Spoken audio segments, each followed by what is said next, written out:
We also have some bamboo sticks here.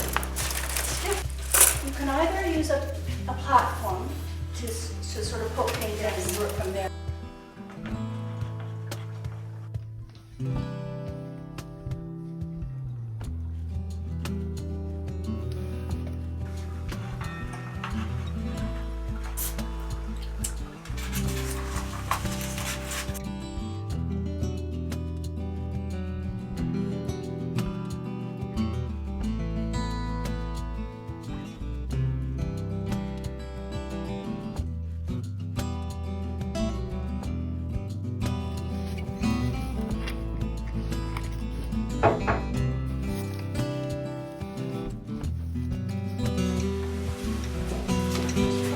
Colors glow, and the darker colors, not as much light comes through, but they're good for details. So the idea here was to make this into 2 horses. Right.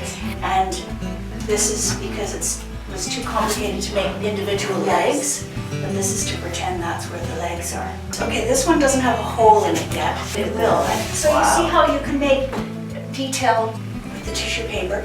You can either tear the tissue paper like the way this wood is done, or else you can cut shapes out. We need to find a way to make it 3-dimensional, because if it's flat, there's no way of filling it with light. Right. So she put a shape in like that so that it's 3D.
Yeah, so it's just, careful. Oh, do you want to try it? Yeah. Okay.